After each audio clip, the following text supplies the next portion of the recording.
வதந்தி ஜனவரி 14, 15, 16 தேதிகளில் பிற்பகல் 1:30 மணிக்கு நமது கலைஞர் தொலைக்காட்சியில். இன்றைய குடும்ப உறவுகள் டிஜிட்டலில் பயணிப்பது ஆனந்தமே அப்படிங்கிற அணியில் பேராசிரியர் விஜயகுமார் உங்கள் பலத்த கரவொலியோடு மேடைக்கு வருகிறார்.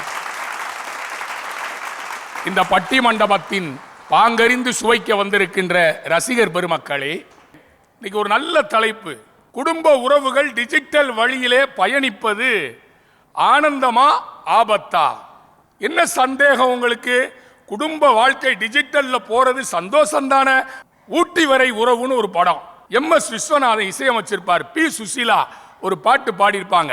தேடினேன் வந்தது, தேடினேன் வந்தது, நாடினேன் தந்தது.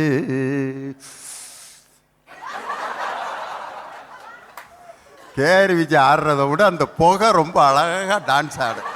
தன்னிடம் கொடுக்கப்பட்ட சிகரெட் புகையை கூட நடிக்க வைத்த ஒரு அற்புதமான நடிகர் திலம் சிவாஜி கணேசன். தேடினேன் வந்ததுன்னா கூகுள், நாடினேன் தந்தது அப்படின்னா அமேசான், பிளிப்கார்ட். வாசலில் நின்றது அப்படின்னா ஓலா, ஊபரு. வாழவா என்றது அப்படின்னா மேட்ரிமோனி. ஊட்டி வரை உறவு பாட்டை வச்சு பாயிண்ட தொடங்கிட்டாரு பாருங்க. இது டிஜிட்டல் காலம். நல்லா சிந்திச்சு பாருங்க.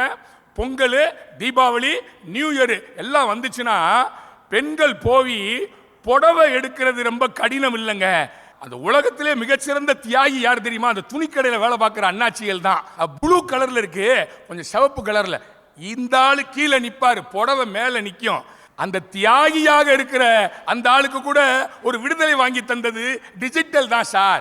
இன்னைக்கு அமேசான்ல அந்த புடவைய அழகா செலக்ட் பண்ணிடுறாளே. இன்றைக்கு டிஜிட்டல் உலகம் தான் திறமைகளை எல்லாம் வெளிக்காட்டுவதற்கு ரீல்ஸ் போட்டு பெரிய ஆள் ஆகிறாங்களே. அந்த டிஜிட்டல் வாழ்க்கை தானே திறமையை எடுத்து கொடுக்கக்கூடிய ஒரு அற்புதமான இடமாக மாறி இருக்குது. நீ யோசிச்சு பாருங்க. கர்நாடகா மாநிலத்தில் ஹூப்ளிங்கிற இடத்துல ரிசப்ஷன். இந்தியா முழுவதும் ஃபிளைட்லாம் பறக்காம இருந்துச்சு. சமீபத்தில் புவனேஸ்வரத்திலிருந்து அந்த சாஃப்ட்வேர் இன்ஜினியர் 2 பேரும் ஹூப்ளிக்கு போய் திருமணம் முடிச்சு ரிசப்ஷன் நடக்கணும். சொந்தக்காரன் பூரா ஹூப்ளிக்கு வந்துட்டான். ஃப்ளைட்டு கேன்சல் ஆயிடுச்சு. இந்த டிஜிட்டல் தான் சார் உதவுச்சு. கம்ப்யூட்டர் இன்ஜினியர் பார்த்தான், ஒரு ஸ்கிரீனை வச்சான். அங்கே நடக்கிற காட்சிகளை எல்லாம் ஹூப்ளியில் அப்படியே ஸ்கிரீனில் பார்த்துட்டு ரிசப்ஷனை டெக்னாலஜியின் மூலமாக, டிஜிட்டலின் மூலமாக ஏமாற்றம் இல்லாமல் அவருடைய ரிசப்ஷனை நல்லபடியாக நடத்தி கொடுத்தது டிஜிட்டல் வாழ்க்கை இல்லையா? பேத்தி இருக்கிறா ஜெர்மனியில், பாட்டி இருக்கிறா கடலூர்ல. அந்த வீடியோ கால் போட்டோனையும் பப்பு குட்டி, செல்ல குட்டி. அந்த தூரமும் குறைந்திருக்கிறது, மனசுக்குள்ள இருந்த பாரமும் குறைந்திருக்கிறது. அந்த குடும்பத்தை சேர்த்து வைப்பதற்கு அந்த டிஜிட்டல் தொலைக்காட்சி, அந்த ஆடியோ வீடியோ கால். உங்களுக்கு புரியலையா? லீவு போட்டு அலைய வேண்டாம், பேங்க்குக்கு போக வேண்டாம், ஆன்லைன்ல எல்லாம் அப்ளை பண்ணி லோன் கிடைக்குது. பெண்கள் ஆண்கள் பாகுபாடு இல்லாமல் டிஜிட்டல் லைஃப் தான் சூப்பர் லைஃப். என்னைக்காவது ஒரு நாள் தப்பா பணத்தை அனுப்பிட்டா கூட திருப்பி ட்ரேஸ் பண்றதுக்கு இன்றைக்கு வாய்ப்பு இருக்கிறது. டிஜிட்டல் லைஃப் என்பது ஆபத்து அல்ல. அது ஆபத்து என்று சொல்லுபவர்கள் பார்க்கின்ற கோணத்தில் அப்படி இருக்கிறது. டிஜிட்டல் டிசிப்ளின் இருந்தால் எந்த ஆபத்தும் இல்லை.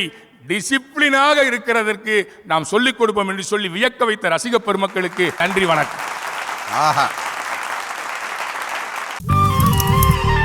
ஜனவரி 11 பிற்பகல் 1:30 மணிக்கு இட்லி கடை சூப்பர் ஹிட் திரைப்படம்.